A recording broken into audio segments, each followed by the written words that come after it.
Good afternoon, students. How you all? I hope you all are fit and fine. In previous class, we had discussed about the ancient Indian scholars, जिसमें हमने गर्गी और चाणक्य के बारे में पढ़ लिया था। आज हम पढ़ेंगे आर्यभट्ट के बारे में, कबीर दास के बारे में, तानसेन के बारे में। ठीक है।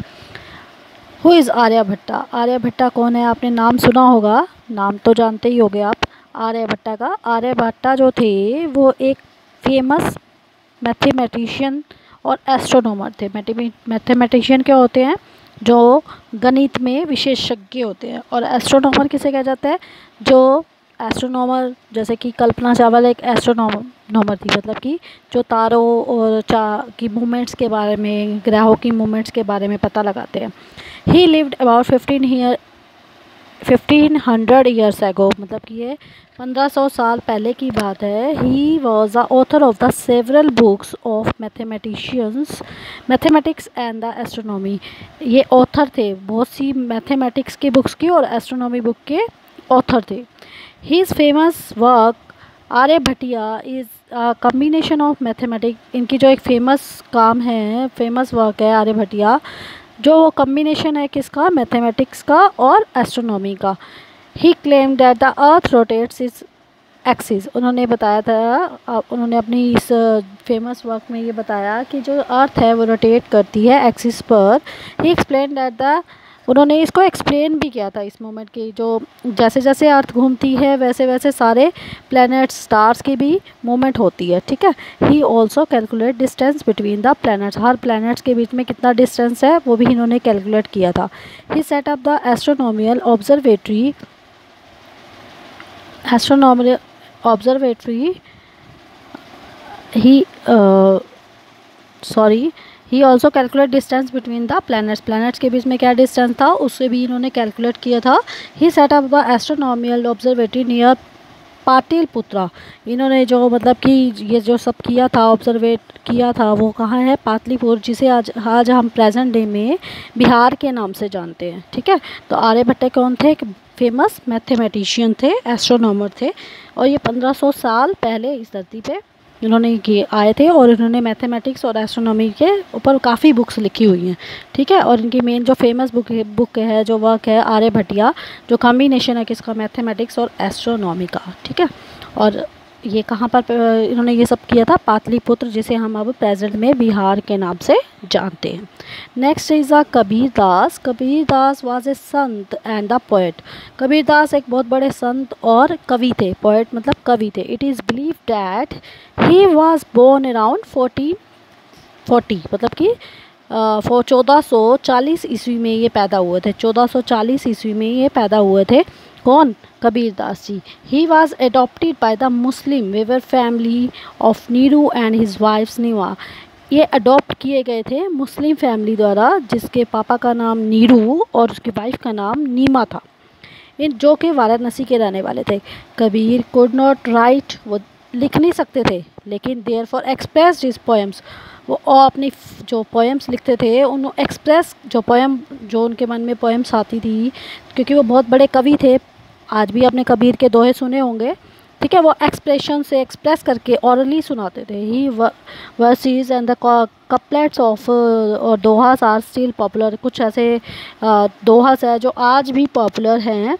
He was the Sant and the tirelessly, बिना थके हुए, बिना ये जो एक ऐसे संत थे जो बिना थके हुए हिंदू और मुस्लिम के बीच में मतलब कि स्पीच दे सकते थे, कुछ भी उनके बारे में बताना। He also strongly oppose religious rituals.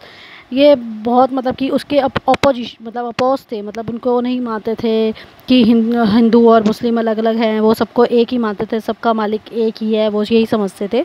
Some of the works are included in holy books of the Sikhs Guru Granth Sahib. कुछ इनके जो दोहे हैं वो गुरु ग्रंथ साहिब में लिखे गए हैं। जो होली बुक है सिक्स की, सिख हैं उनकी जो होली बुक है गुरु, जैसे कि हमारी होली बुक कौन सी है? गीता। ठीक है।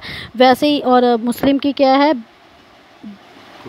कुरान है, और 6 की कौन सी होती है? गुरु ग्रंथ साहिब। तो गुरु ग्रंथ साहिब में आपने एक सुना होगा दोहा, जिसमें लिखा हुआ है गुरु गोविंद दो खड़े, काके लागो पाओ, बलिहारी गुरु आपने, गोविंद दियो मिलाओ। तो ये आपने सुना ही होगा। तो इसका क्या मतलब है? अगर गुरु और गोविंद दो खड़े हैं तो आपको किसके पाँव छूने चाहिए? गुरु के पाँव छूने चाहिए, ठीक है, क्योंकि गुरु है जो भगवान से मिलाता है शिष्य को, ठीक है। तो इनका मीनिंग ये है, गुरु गोविंद दो खड़े, काके लागो पाया, बलिहारी गुरु आपने, गोविंद दियो मिलाए। तो ये गुरु ग्रंथ साहिब में ये वाला दोहा आपने सुना भी होगा, आपके मम्मी पापा ने तो सुना ही होगा, ठीक है। Next is Tansen.